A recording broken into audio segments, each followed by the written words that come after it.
Hola y bienvenidos a esta exploración detallada. Hoy nos metemos de lleno en una de esas preguntas fundamentales, ¿no? ¿Qué es la mente? Ujú. Cómo se relaciona esa cosa interna que sentimos, que experimentamos, con nuestro cerebro físico, con el cuerpo. Una pregunta que parece sencilla al principio, pero uff, Exacto. Pero ¿qué ha traído de cabeza a filósofos, a científicos, bueno, a todo el mundo durante siglos? efectivamente.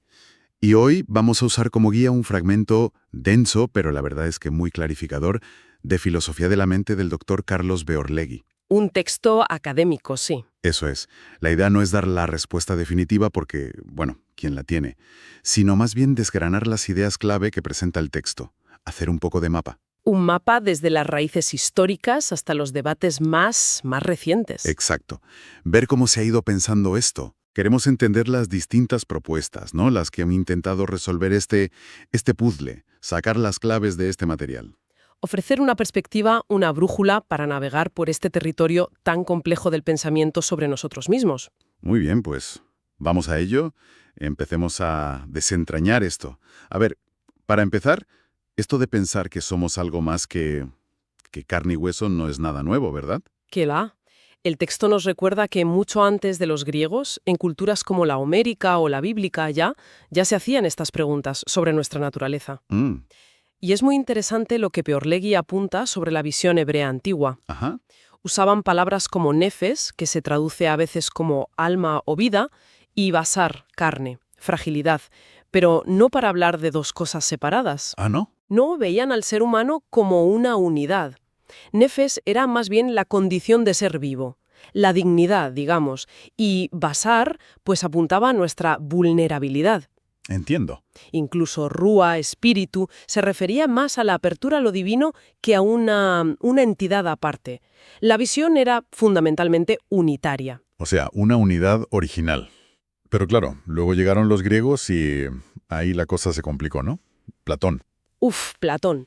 Ahí sí que introduce un dualismo fuerte, fuerte. El alma es inmortal, preexiste, pertenece al mundo de las ideas. Ujú. Y está atrapada en el cuerpo. Como en una cárcel, tal cual. El cuerpo es un lastre, nos engaña con los sentidos. Para Platón, conocer era recordar, la anamnesis, lo que el alma ya sabía antes de caer aquí. Una separación muy radical. Y justo lo contrario, bueno, casi lo contrario, lo propuso su discípulo, Aristóteles. Exacto. Aristóteles y su hilemorfismo. Para él, cualquier cosa natural es una unión inseparable de materia, gile, y forma, morfé. Materia y forma. Y la forma es lo que hace que algo sea lo que es, su esencia. Pues bien, en el ser humano, el alma sería la forma del cuerpo. Vale. No pueden existir por separado.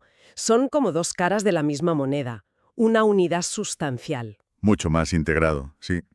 Aunque el texto dice que Aristóteles dejó ahí una pequeña rendija, ¿no? Con lo del nous, el entendimiento agente. Sí, ahí patinó un poco, o, al menos, dejó cierta ambigüedad. Parecía sugerir que esa parte más alta del intelecto podía venir de fuera, quizá divina, y tal vez ser inmortal. Lo que complica un poco esa visión tan unitaria. Claro. Y este tira y afloja, ¿no? Dualismo por un lado, unidad por otro, pues marcó los siglos siguientes. La Edad Media lo recogió, lo adaptó a la teología cristiana. Y luego, ya en la modernidad, llegó Descartes y le dio una vuelta de tuerca decisiva. René Descartes, siglo XVII. Él buscaba un fundamento seguro para la ciencia que estaban haciendo. ¿Y qué hizo? Pues dividir la realidad en dos sustancias totalmente distintas. La famosa distinción. La res cogitans, la cosa que piensa, la mente, la conciencia, que es inmaterial, y la res extensa, la cosa material, medible, que ocupa espacio, el cuerpo, visto casi como una máquina. Una máquina compleja, ¿sí? Y claro, esta división permitió estudiar el cuerpo científicamente, como un objeto más, pero nos dejó un problemón encima de la mesa. El problema mente-cuerpo cartesiano por excelencia. ¿Cómo interactúan? Si son tan diferentes, ¿cómo mi decisión mental de mover el brazo hace que mi brazo físico se mueva? Buena pregunta. El propio Descartes sugirió la glándula pineal como punto de conexión. Una idea que, bueno, no convenció mucho. No mucho, no. Y como señala el texto, salieron otras propuestas un poco peculiares. El ocasionalismo de Malebranche, Dios interviene a cada momento para sincronizarlos. Tela. O la armonía preestablecida de Leibniz. Dios los creó sincronizados desde el principio como dos relojes perfectos. Soluciones que planteaban otros problemas, claro. Teológico, sobre la libertad. Exacto. Así que el dualismo cartesiano, aunque fue súper influyente, dejó una herida filosófica ahí, bien abierta. Vale, avanzamos. Siglo XX. Nace la psicología como ciencia con la intención de estudiar la mente de forma empírica. Pero entonces, ¡zas!, surge una corriente que dice, olvidémonos de la mente. El conductismo. A principios del 20, psicólogos como Watson y luego Skinner dijeron: a ver, si queremos ser científicos serios, como los físicos, solo podemos estudiar lo que se ve, lo que se mide. La conducta. La conducta. Punto. La mente, la conciencia, los sentimientos, todo eso es una caja negra. No podemos observarla directamente, así que, científicamente, es irrelevante. Qué radical, ¿no? Todo se explicaba por el esquema estímulo-respuesta, ER. Eso es. Skinner desarrolló mucho la idea del condicionamiento operante. La conducta se moldea con premios y castigos, con refuerzos. Y el texto subraya cómo esto llevaba a reducirnos casi a animales, ¿no? Negando lo específico de la mente humana, la libertad, la intención. Totalmente. Hubo incluso un conductismo filosófico, el conductismo lógico, con gente como Ryle. Intentaron demostrar que nuestro lenguaje mental, creo que llueve, tengo dolor, era en realidad confuso. Ryle y su faltarsna la máquina, la crítica a Descartes. Exacto. Decía que era un error de categoría tratar la mente como una cosa misteriosa, dentro del cuerpo. Proponían reducir esas frases mentales a disposiciones para actuar. A ver si lo entiendo. Decir alguien tiene sed no sería hablar de una sensación interna, sino de que si le ofreces agua probablemente beberá. Algo así. Algo así. Una reducción del lenguaje mental a lenguaje sobre conductas observables o probables. Pero claro, esta visión tan estrecha del ser humano empezó a hacer aguas. Normal. Hacia mediados del siglo XX entró en crisis. Por un lado, la etología, con Kondrad-Lorenz mostrando comportamientos innatos complejos que no encajaban bien en el ER. Por otro, la psicolingüística.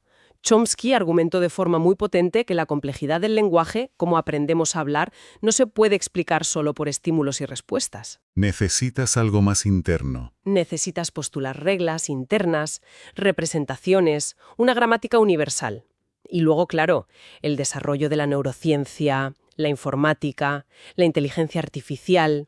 Todo apuntaba a que para explicar cosas como planificar, recordar o usar el lenguaje, había que volver a hablar de procesos mentales internos. Así que, la mente vuelve a escena. Resurge el interés filosófico y científico por la mente, pero ahora con otras herramientas y otros enfoques.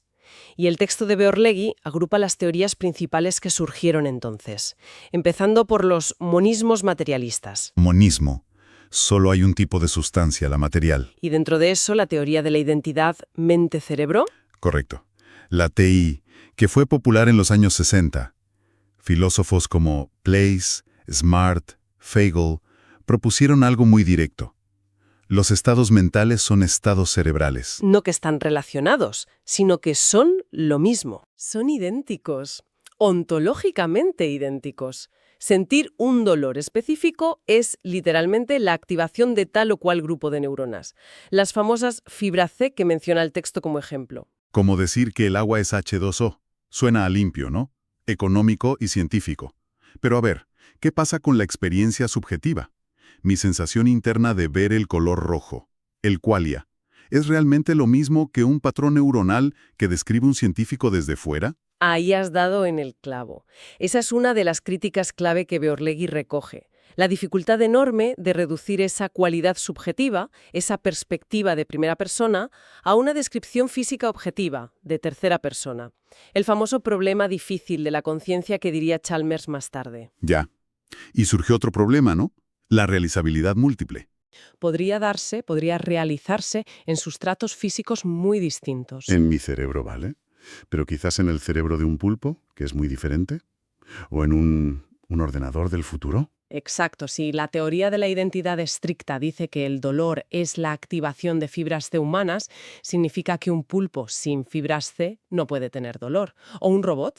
Aunque actúen como si lo tuvieran. La TI de tipo, un tipo de estado mental igual a un tipo de estado cerebral, tenía problemas serios con esto. Entiendo. ¿Y estas dificultades llevaron a algunos a ser todavía más radicales? El eliminativismo. El materialismo eliminativo, sí. Gente como los Churchland. Básicamente dicen, nuestro lenguaje cotidiano sobre creencias, deseos, intenciones, lo que llaman psicología popular, es una teoría primitiva y falsa. Falsa. Sí, errónea. Y la neurociencia avanzada acabará demostrando que esas cosas no existen, realmente, como las concebimos, y eliminaremos ese lenguaje, igual que eliminamos el lenguaje sobre el flojisto o los espíritus. Eso sí que es contraintuitivo. Decir que no tengo creencias o deseos. Desde luego. Bueno, frente a estos monismos tan fuertes, el texto también nos cuenta que hubo un cierto resurgir del dualismo, con argumentos nuevos, eso sí. Popper y Eccles, por ejemplo. ¿Volvemos a la idea de dos sustancias separadas, mente y materia? En esencia, sí defienden una distinción real. Popper con su teoría de los tres mundos. Mundo 1 físico, mundo 2 mental, mundo 3 cultural. Eso es. Argumentaba que el mundo 2, el mental, subjetivo, emerge evolutivamente del 1, pero es real y tiene capacidad causal, puede influir en el mundo 1. Y Eccles, que era neurofisiólogo, llegó a proponer unas unidades mentales psiconas, interactuando con las dendritas del cerebro. Una visión muy influida por sus creencias religiosas, como señala Bjorlegui. Pero claro, como critica el texto, el problema gordo sigue ahí. ¿Cómo interactúa algo inmaterial con algo material? Seguimos un poco en el callejón sin salida de Descartes, ¿no? Pues sí, parece que ese problema de la interacción es el talón de Aquiles del dualismo. Y es precisamente aquí donde entra en juego una de las teorías más influyentes de las últimas décadas, que intenta, superar tanto el reduccionismo de la TI como los problemas del dualismo. El funcionalismo. El funcionalismo. Este es un giro clave. Vale. ¿Cuál es la idea central aquí? Pues la idea que impulsaron gente como Hilary Putnam o Jerry Fodor es que la mente no se define por la sustancia de la que está hecha, ni material ni espiritual, sino por lo que hace, por su función. Ujú. La analogía estrella es la del ordenador.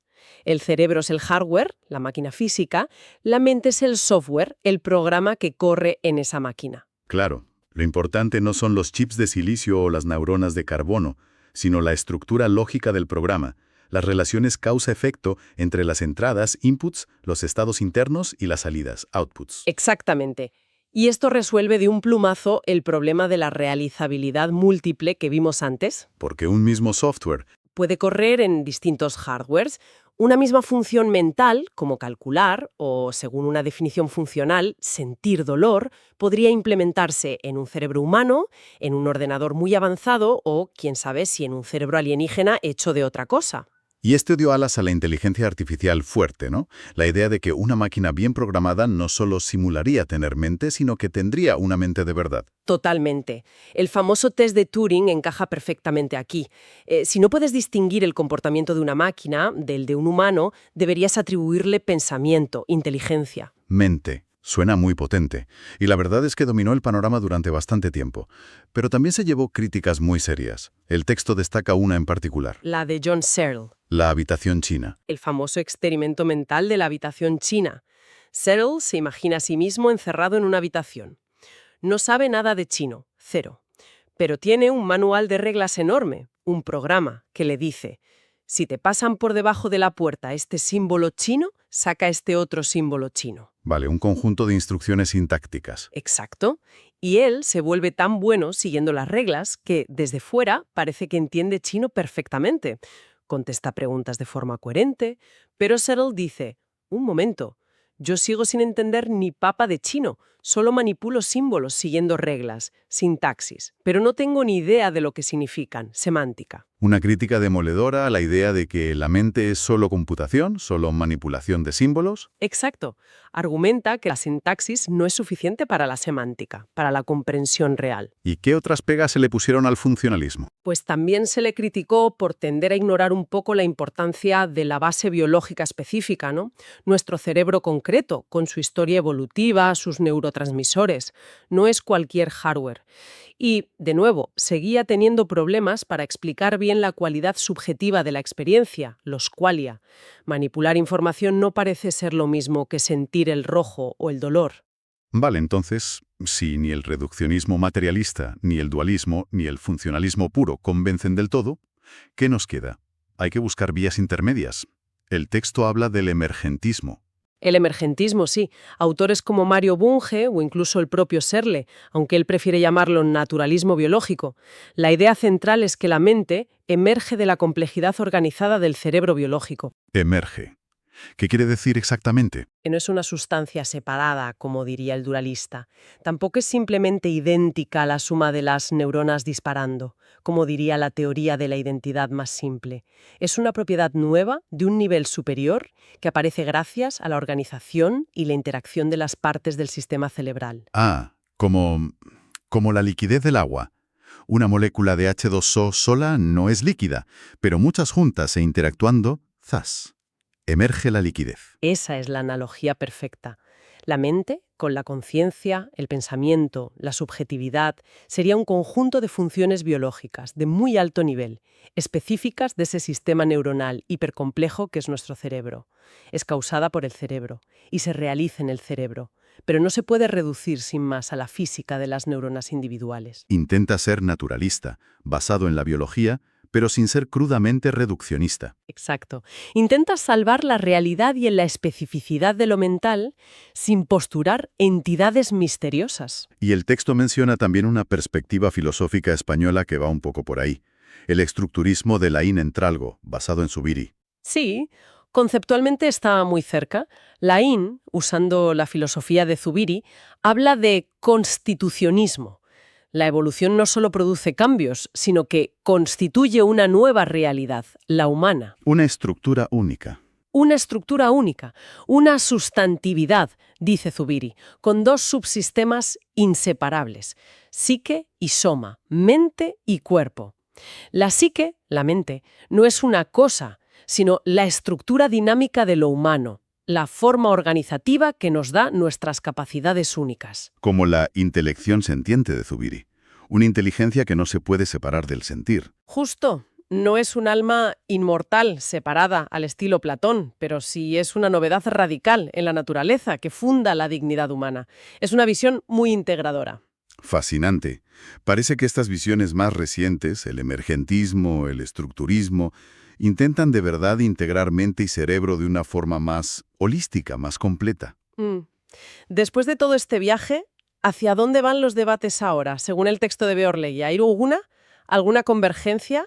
¿Alguna dirección clara? Pues el texto sugiere que sí, que hay una tendencia interesante, incluso en la filosofía anglosajona, que empezó siendo quizás más fisicalista o más funcionalista computacional, se está recuperando la importancia de cosas que antes, quizás se habían dejado un poco de lado. ¿Cómo qué cosas? Principalmente, Beorlegui destaca 4 puntos. Primero, la experiencia subjetiva. La conciencia, los qualia, la perspectiva de primera persona. Ya no se pueden barrer debajo de la alfómera. Hay que explicarla. Segundo, La relevancia fundamental del cuerpo y la biología. La neurociencia es clave, por supuesto, pero también la idea de embodiment, de mente encarnada. Nuestra forma de pensar está moldeada por tener el cuerpo que tenemos. o sea, el cuerpo no es solo el hardware pasivo donde corre el software. Para nada. Es parte activa del sistema cognitivo. Tercero, las emociones. Ajá. Autores como Antonio Damasio han mostrado de forma muy convincente que la razón pura no existe, o al menos no funciona bien sin las emociones. Son cruciales para tomar decisiones, para vivir. El famoso error de Descartes fue separar razón y emoción. Entiendo. ¿Y el cuarto punto? La dimensión social intersubjetiva. La mente no se desarrolla ni se entiende en aislamiento. Se forma en la interacción con otros, en lo que se llama la perspectiva de segunda persona, en la empatía, en el lenguaje compartido. Vaya, o sea que la tendencia actual parece ser ir más allá de mirar solo el cerebro en una cubeta o un programa abstracto en un ordenador. Exacto. Hay que considerar la experiencia vivida, el cuerpo que la vive, las emociones que la colorean, la interacción social que la moldea, para tener una imagen más completa de qué es la mente. Precisamente, se busca una visión más integrada que reconozca la complejidad de lo mental sin caer ni en dualismos que parecen insostenibles científicamente, ni en reduccionismos que nos dejan, bueno, un poco fríos, ¿no? Que no capturan nuestra experiencia. Sí, Y lo fascinante, como apuntas, es cómo esta búsqueda de integración conecta, en cierto modo, con algunas intuiciones unitarias que veíamos al principio en las culturas antiguas, pero ahora, claro, enriquecidas por siglos de ciencia y filosofía. bueno, pues sí que hemos hecho un viaje, desde las ideas antiguas del alma, pasando por ese intento radical del conductismo de eliminar la mente del mapa científico, Ujú. hasta llegar a las teorías contemporáneas, la identidad mente-cerebro, el funcionalismo computacional y estas visiones más recientes como el emergentismo o el estructurismo. Todo gracias al análisis que nos ofrecía el texto de Bjorlegui. Y la reflexión final que propone el texto me parece crucial. ¿Cuál es? Que cada una de estas teorías sobre qué es la mente no es solo un debate académico abstracto. Lleva implícita una visión completa del ser humano, lo que él llama un modelo antropológico. Claro. Y eso tiene consecuencias enormes. Éticas, sociales. Cómo entendemos la mente afecta directamente a cómo entendemos nuestra libertad, nuestra responsabilidad, nuestra dignidad, incluso cómo pensamos la educación, la salud mental o los límites de la inteligencia artificial. Tienes toda la razón. No es una cuestión trivial. Entonces, ¿qué nos llevamos de todo esto? Nos deja con preguntas muy gordas sobre nuestra propia naturaleza. Hmm. Si aceptamos esta idea, que parece bastante potente, de que la mente, la conciencia, emerge de la complejidad biológica organizada de nuestro cerebro, como sugieren el emergentismo o el estructurismo, Hmm. eso abre una puerta, ¿verdad? Una puerta intrigante que el texto nos invita a mirar al final. ¿Cuál? La pregunta de si la conciencia, entendida como una propiedad que emerge de sistemas complejos y organizados, ¿podría emerger también en otros tipos de sistemas? Sistemas que alcancen esa complejidad y organización suficiente. Exacto. Quizás en formas de vida radicalmente distintas a la nuestra, si las hubiera. O la pregunta del millón hoy en día, quizás en un futuro en sistemas artificiales muy avanzados. Uf, esa es sin duda una de las grandes fronteras del pensamiento actual. Y una pregunta abierta que nos deja esta inmersión. Nos invita a seguir pensando, ¿no? Sobre el misterio que, al final, llevamos dentro cada uno. Una invitación constante a la exploración, desde luego. Sin duda. Pues muchas gracias por acompañarnos en este análisis en profundidad. Ha sido fascinante. Un placer. Hasta la próxima.